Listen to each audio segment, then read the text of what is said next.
뜨거웠던 월드컵 축구도 우리나라가 16강전에서 떨어지는 바람에 많이 식어버렸습니다. 우리나라를 그렇게 몰아세우며 탈락시켰던 브라질도 8강에서 더 이상 올라가지 못하고 그만 떨어지고 말았죠. 강력한 우승 후보로 우리를 이겨서 그렇게 춤추며 난리를 칠 때는 끝까지 갈 것 같더니만 결국은 그렇게 허무하게 지고 말았습니다. 그렇게 질 것 같으면 우리한테 기회를 줄 것이지. 좀 아쉬운 마음도 듭니다. 이 축구 제일 잘한다는 그 나라도 허무하게 쓰러진 것을 보면서 참 우리 인간사가 다 이렇게 허무한 것은 아닐까, 그런 생각을 해보게 됩니다. 여러분, 그런 말이 있죠. 화려한 꽃도 10일을 넘지 못하고 스슬 권력도 10년을 넘기지 못한다. 그런 말이 있습니다. 여러분, 천년만년 영화가 지속될 것 같은 그 로마 제국도 결국은 망해버렸습니다. 그렇게 잘 나가고 또 인기가 많던 유명인들도 어느새 쓸쓸하고 초라하게 되는 그런 모습을 우리가 확인하게 됩니다. 피었다가 지는 들꽃 같은 인생이 바로 우리네 인생이 아닌가 싶습니다. 인생이 이렇기에 그토록 우리 마음을 흥분케 하고 들뜨게 만드는 그런 일도 보면 다 그때뿐인 것 같아요. 다 지나가는 것 같습니다. 고통스럽고 힘든 시간도 다 지나가는 것이죠.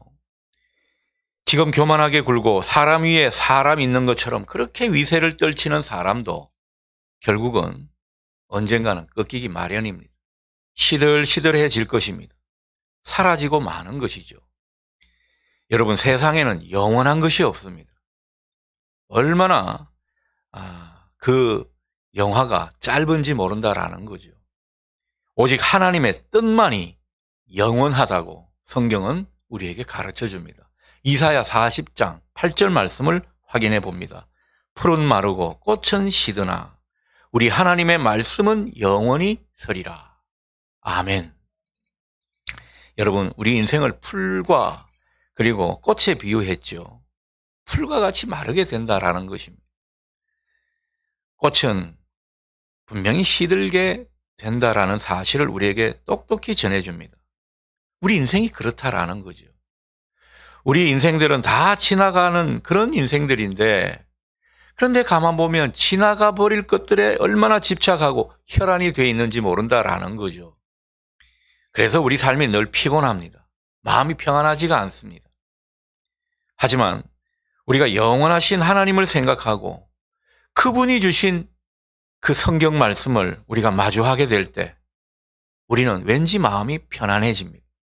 그전에는 막 마음이 들끓어 있었는데 말씀을 마주하는 그 자리를 통해서 우리 마음이 편안해지고 뭔가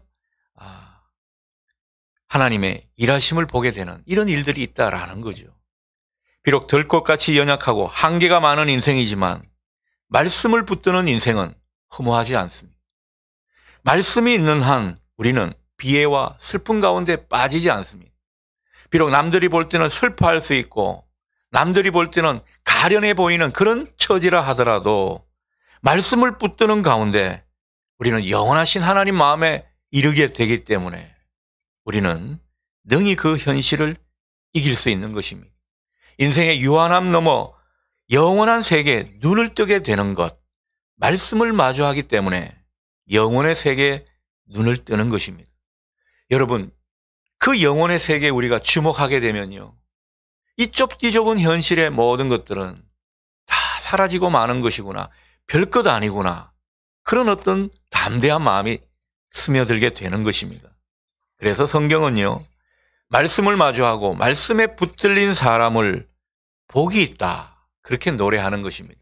시편 1편 1절에서 2절 말씀 보십시오. 복 있는 사람은, 이렇게 말씀하시면서 2절에 뭐라고 말씀합니까?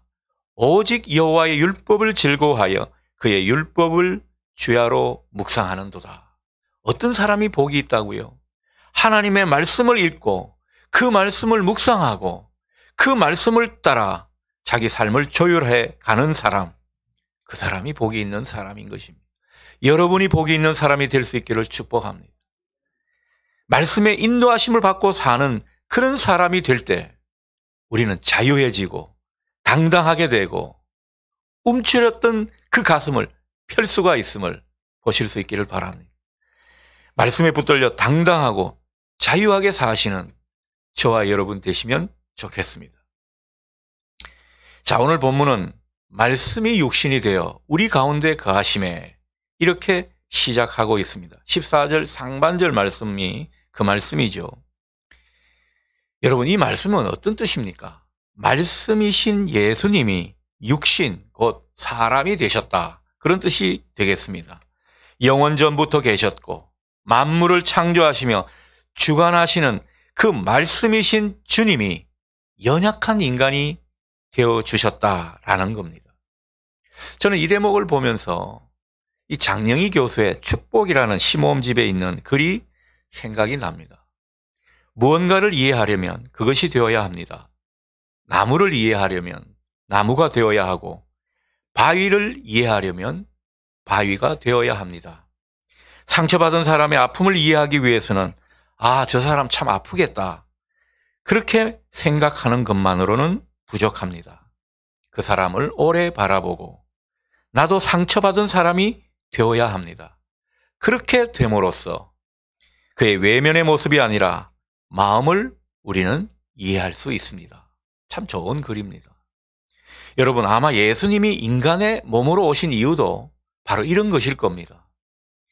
주님은 우리의 눈높이를 같이 하고 우리와 마음을 맞추시려고 인간이 되신 것입니다. 높디 높은 하늘에 계신 분이 우리와 함께하기 위해서는 눈높이를 맞춰야 하고 그 마음을 마주할 수 있는 위치에 있어야 하기 때문에 주님은 인간이 되셨다라는 겁니다.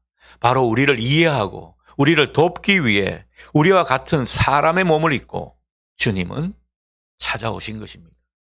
그것도 마구간의 말이죠. 가장 낮은 자리에. 그래서 모든 사람을 이해하시려고 주님은 그렇게 찾아오시는 것입니다. 사실 사람들은요, 우리 마음을 잘 이해하지 못하고 알아주지 못합니다. 여러분, 부부라고 해도 마음을 다 알아주던가요? 어떻습니까? 말씀을 못하지 않습니까? 전혀 마음을 알아주지 못할 때가 있죠. 목사라고 해도요, 늘 마음을 헤아리는 것 같아도 헤아리지 못해서 때로는 푸념 아닌 푸념을 듣게 됩니다. 더 노력해야 되는 인생인 것 같아요. 여러분, 아무리 가까운 사이라고 해도 그 마음을 잘 헤아리지 못합니다. 어떤 분은 그렇게 말하더군요. 아내가 장롱에 옷이 그렇게 많은데도 옷이 없다고 하는 것을 자기는 이해하지 못하겠다고. 그렇지만 받아준다고 아주 위트 있게 결혼식에서 그런 이야기를 하더라고요. 여러분, 그렇습니다. 남편 마음 아내가 몰라줄 때가 많습니다. 아내 마음 남편이 다 헤아리지 못하죠. 그게 인생들입니다. 그런데 더 이해해달라고, 더 마음을 알아달라고 해봐야 어떤 때는 소용이 없습니다. 한계가 있는 거죠. 그러나 우리 주님은 다릅니다. 여러분, 우리 주님은요, 얼마나 우리를 잘 이해해 주시고 우리 마음을 많이 헤아려 주시는지 모릅니다. 주님과 깊이 마주하다 보면요, 그런 것을 경험하게 됩니다. 우리를 너무도 사랑하시기 때문에 우리를 이해하실 뿐만 아니라 함께 아파하고 함께 울어주시고 함께 고통받으시는 것을 느끼게 됩니다. 우리가 그럴 때 무너지게 되는 거죠. 그럴 때 예수님을 온전히 받아들이게 되는 것입니다. 여러분에게 이 은혜가 있기를 바랍니다. 여러분, 우리 주님은요, 내가 고독하고 울적할 때, 특별히 아프고 힘들어할 때 그분은 어디 멀리 계신 게 아닙니다.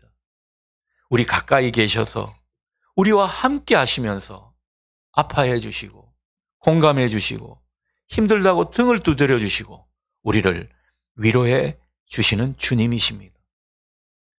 주님이 이런 주님이시기 때문에 우리는 그 주님을 바라보는 것이고요, 오늘도 그분을 의지하는 것 아닌가 싶습니다. 아무튼 주님은 이렇듯 우리와 공감하고 함께 하시려고 인간의 몸으로 찾아오셨습니다. 자, 그런데 여기서 중요한 것은요, 우리와 함께 하시려고 찾아오신 그 주님을 사람들이 주님을 보면서 영광을 보았다는 사실입니다. 14절 하반절 보십시오. 예수님께서 인간의 몸을 입고 이 땅에 사실 때 그분과 함께 살았던, 그분과 함께 걸어갔던 제자들이 주님을 만났고 또 주님을 보는 가운데 무엇을 보았다고요? 하나님의 영광을 그분에게서 보았다고 우리에게 전해주고 있습니다. 왜냐하면 14절 표현 중에 이런 표현이 있죠. 아버지의 독생자의 영광이다. 이 말이 의미하는 바가 무엇이겠습니까? 예수님과 하나님은 동일한 본질이시라는 거죠. 그러니 예수님을 본 것은 하나님을 본 것입니다. 예수님에게서 본 그 영광은 하나님의 영광을 우리가 본 것이나 마찬가지라고 말씀을 하시는 것입니다. 따라서 주님과 함께 살면서 주님을 만나고 주님에게서 영광을 본다는 것, 여러분 이게 얼마나 축복이고 권세인지 모릅니다.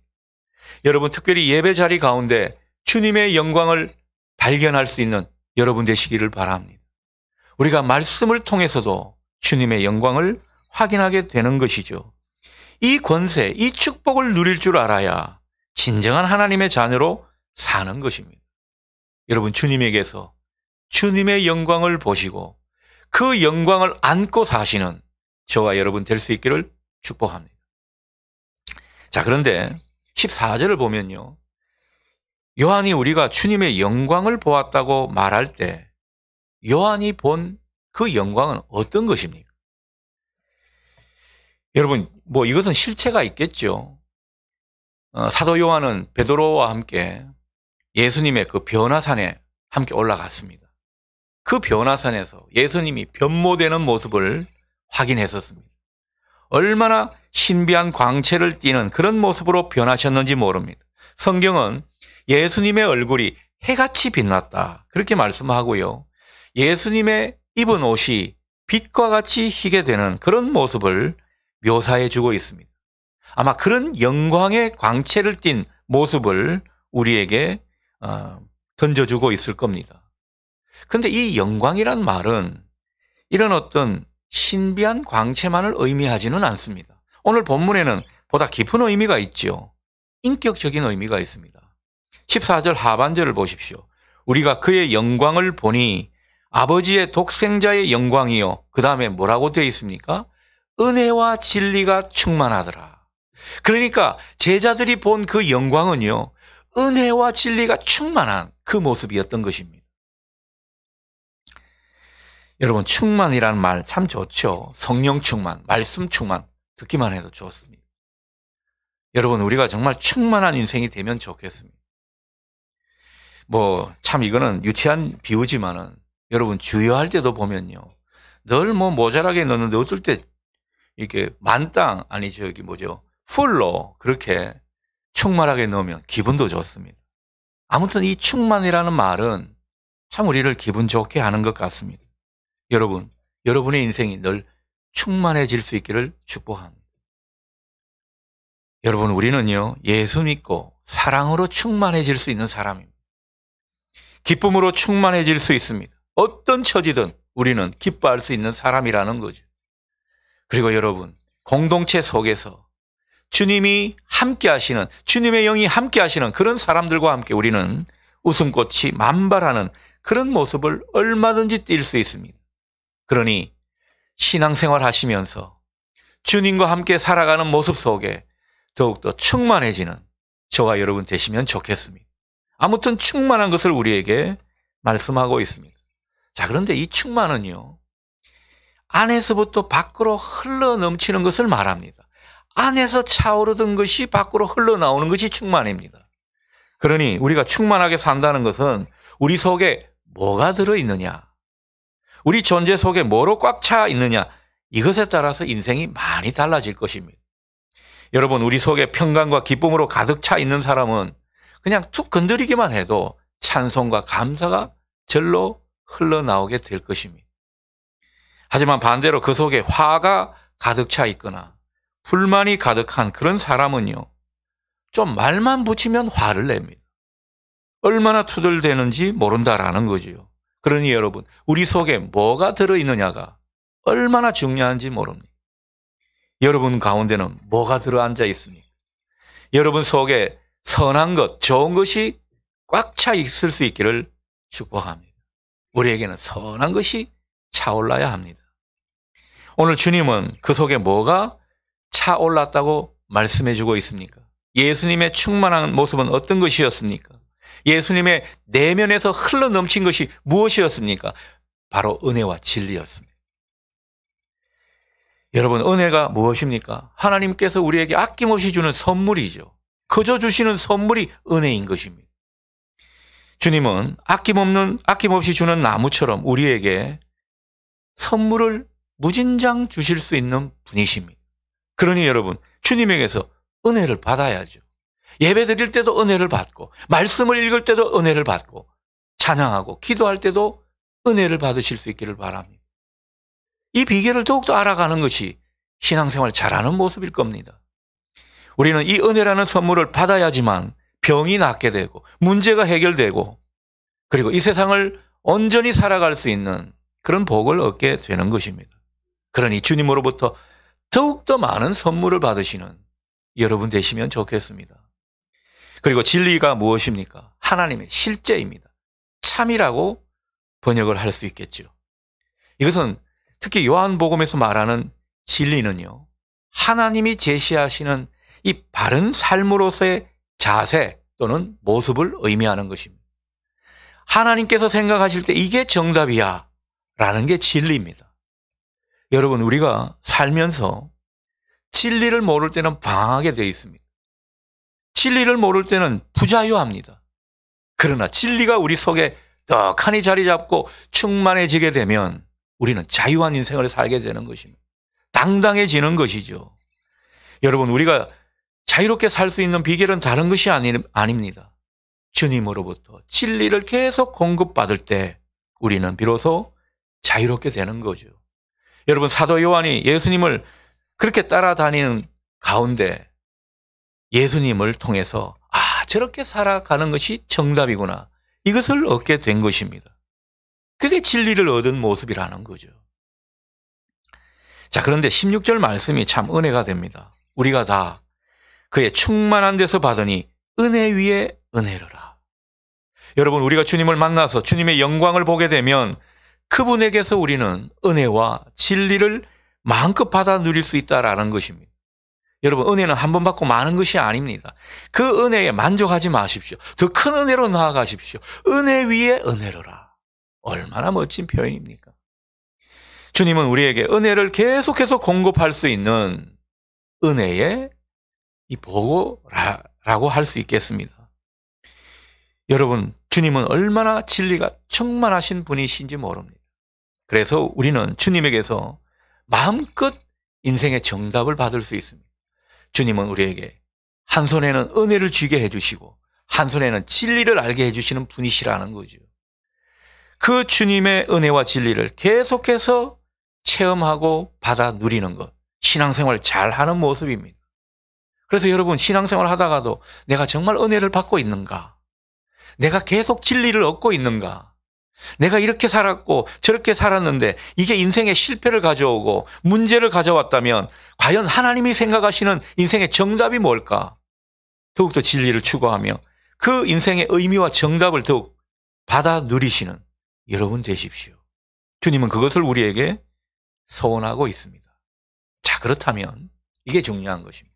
자, 어떻게 이렇게 될 수가 있습니까? 우리가 은혜와 진리가 충만한 그런 인생이 되기를 다 원하지, 은혜가 고갈되고 진리가 메마른 그런 삶을 원하는 사람이 어디 있겠습니까? 근데 이게 잘 안 되더란 말씀이죠. 18절 말씀에서 우리가 해답을 찾을 수가 있겠습니다. 실마리를 얻을 수 있겠습니다. 여러분, 18절 말씀은 본래 하나님을 본 사람이 없어되 아버지 품속에 있는 독생하신 하나님이 나타내셨느니라. 아멘. 여기서 독생하신 하나님이 누구십니까? 예수님입니다. 그러니 예수님은 하나님과 동일한 본질이시기 때문에 그 하나님에게서 얻을 수 있는 은혜와 진리를 우리에게 비추시고 우리에게 공급해 주신다라는 거죠. 그것을 우리에게 말씀하십니다. 예수님이 나타내 보여주셨기 때문에 가능한 일인 것입니다. 자, 그렇다면 뭘 나타내 주신 거라고 성경은 말씀하시는 걸까요? 말씀이신 주님이 우리에게 계시해 주셨다면 그 말씀을 계시해 주신 것입니다. 우리가 말씀을 계시해 주시는 그 모습을 통해서 비로소 영광을 보게 되고 주님에게서 은혜를 공급받고 진리를 얻게 되는 것입니다. 이 말씀의 계시가 없는 한 이게 제대로 공급이 안 되는 것입니다. 여러분, 은혜가 말랐습니까? 하나님에게서 진리의 인생의 정답을 잘 얻지 못하는 형편이신 것 같습니까? 뭐가 문제입니까? 말씀의 조명이 부족하다는 거죠. 말씀의 빛이 우리 속에 잘 비치는 그런 인생이 되지 못하고 있다라는 것입니다. 그래서 우리가 말씀의 빛을 얻는 것이 얼마나 중요한지를 오늘 말씀을 통해서 깨닫게 되는 것입니다. 말씀의 빛을 따라 우리가 계시를 받고 주님에게서 은혜와 진리를 공급받는 것, 이게 신앙생활 잘하는 모습이죠. 그럴 때 우리 인생은 풍성해지는 것입니다. 자유해지는 거죠. 당당하게 되는 것입니다.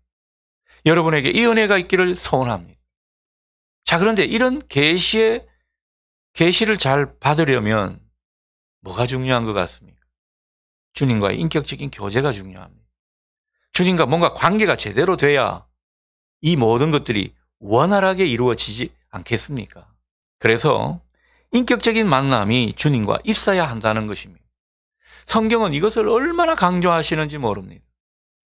주님과의 교제 만남은 마음으로 주님과 소통하려고 예를 쓰는 이 모습에서 우선 그런 모습이 가능해집니다. 여러분, 다윗이, 우리가 좋아하는 다윗이 별명이 무엇입니까?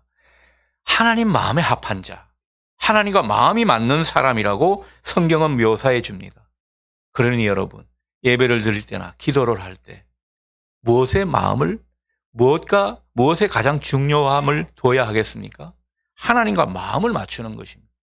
그래서 하나님 마음에 이르는 것, 얼마나 그것이 신앙적으로 성공적인 모습인지 모릅니다. 그리고 또 한 가지 생각해 볼 수 있는 것은요, 주님을 늘 생각하는 거죠.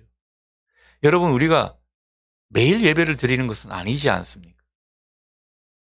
우리가 주님을 생각하는 것이 얼마나 일상의 예배 가운데 중요한지 모릅니다. 그래서 트로트 가수 중에 부른 노래 중에 그런 거 있죠. 앉으나 서나 당신 생각. 여러분, 이 가사가 참 중요한 것 같아요. 앉으나 서나 주님 생각. 여러분에게 이런 은총이 있기를 바랍니다. 길을 걸어갈 때도 주님 생각하고 무슨 일을 하려고 시작할 때도 주님을 생각하는 겁니다. 특별히 중요한 일을 결정하고 그 일을 수행해야 할 때 주님이시라면 어떻게 하셨을까? 멈추어서 생각해 보는 거죠. 여러분, 이렇게 주님을 생각하고 주님과 마음을 자꾸 맞추면요, 주님과 인격적인 만남이 그 가운데 이루어지는 것입니다. 그래서 주님의 은혜의 그 줄기가 딱 형성이 되는 거죠. 우리 안에 은혜의 줄기가 형성되고 진리를 받아 누릴 수 있는 그런 어떤 이 자세가 구비되지 않는 한 이것이 잘 이루어지지 않는 것입니다. 자, 오늘 본문에서 무엇보다 강조하는 것이 있습니다. 여러분, 주님과 인격적인 교제가 되기 위해서 우리에게 무엇을 당부하십니까? 여러분, 오늘 말씀을 읽으면서 어떤 것을 느끼십니까? 말씀이 내 안에 머물도록 해야 한다는 거죠. 여러분, 그게 주님의 마음과 연합이 되고 주님과 인격적인 교제를 갖게 하는 중요한 내용인 것입니다. 말씀이 내 안에 머물도록 하라는 의미에서 오늘 설교 제목이 무엇입니까? 말씀이 육신이 되어. 여러분, 말씀이 육신이 되어라는 이것은 예수님이 인간이 되셨다는 그런 뜻에다가 우리에게 적용해보면 어떤 뜻이 되는 것입니까? 말씀이 우리 속에 자연적으로 녹아내렸다. 그런 뜻이 됩니다. 이것을 말씀이 체화되었다라고 하는 거죠. 여러분, 말씀이 우리 속에 거처를 마련하고 우리 속에 주인이 되는 그런 모습이 되면, 그래서 그 말씀이 우리 내면에서 떠나지 않는 그것을 늘 생각하게 되는 그런 모습이 되면, 여러분, 그것이 말씀이 체화되는 과정입니다. 그리고 그 말씀이 체화되는 과정 속에서 우리는 중요한 일을 만나게 되는 것입니다. 여러분, 말씀이 체화되고 말씀이 우리 속에 육신이 되어서 우리와 한 몸이 될 때 어떤 사건이 일어나는 것입니까? 놀라운 사건이 우리 가운데 일어나는 것입니다. 여러분, 우리는요, 겉으로는 그 말씀대로 살 수 있는 사람들이 못 됩니다. 여러분, 말씀에 순종한다고요? 택도 없는 말씀입니다. 우리가 그렇게 순종할 수 있는 사람들이 못 됩니다. 그런데 말씀이 우리 속에 자리를 잡고 우리 속에서 계속 울려 퍼지고 그 말씀이 우리 속에 주인으로 남게 되면 우리는 어느새 그 말씀대로 뭔가를 하게 되는 것입니다. 이게 말씀이 우리 내면에서 사건을 일으켰다, 이렇게 말할 수 있는 거죠. 여러분, 마가복음에 복음서에 다 나오는 말씀입니다만 오병이어 기적을 일으키시기 전에 주님이 제자들에게 뭐라고 말씀하셨습니까? 너희가 먹을 것을 주라. 아무리 봐도 먹을 것이 없고 아무리 봐도 우리는 가진 것이 없어서 이 배고픔의 문제를 해결할 수 없는데 주님은 제자들에게 너희가 먹을 것을 주라. 그 말씀을 주셨단 말씀이죠. 그런데 그 말씀이 그 속에 계속 울려 퍼지는 사람은요, 어떻습니까? 결국 누군가를 돕게 되는 것입니다. 그 말씀이 누군가를 돕는 손길로 이어지게 되는 거죠. 이게 말씀이 주는 사건의 한 모습인 것입니다. 겸손하고 온유하라.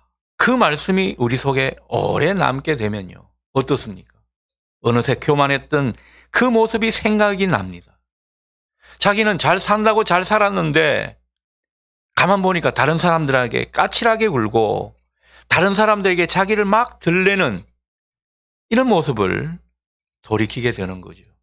그래서 회개하는 심령이 그 속에 주어지게 되고, 그래서 정말 주님이 원하시는 아름다운 모습을 회복하게 되는 것입니다. 여러분, 언젠가 주님이 저에게 이런 말씀을 주셨습니다. 말씀을 연구하고 설교하는 가운데 저에게도 또렷이 주는 말씀이 있었습니다. 그게 바로 한마디로 말하면 정 목사, 용서해라. 서로 사랑해라. 이 말씀이었습니다. 여러분, 이 말씀을 주시고 그 말씀이 제 속에 팍 꽂히니까, 이 말씀이 내 속에서 주인되어 역사하시니까 결국은 어떤 일이 일어나는 것입니까? 제가 정말 용서할 수 없었던 사람이 있었습니다. 죄송하지만 목사도 용서할 수 없는 사람이 때로는 있는 것입니다. 근데 그 사람이 용서할 수 있는 그런 사람으로 받아들여지게 되는 것입니다. 원수 같은 사람을 화해할 뿐만 아니라 그 사람을 위해 기도하는 그런 모습으로 주님이 바꾸어 주셨던 것입니다. 여러분, 이것이 말씀이 일으키는 사건인 것이죠. 저만 경험했습니까? 여러분들도 아마 그런 것을 경험했을 겁니다. 그런 경험은 어디에서 일어나는 것입니까?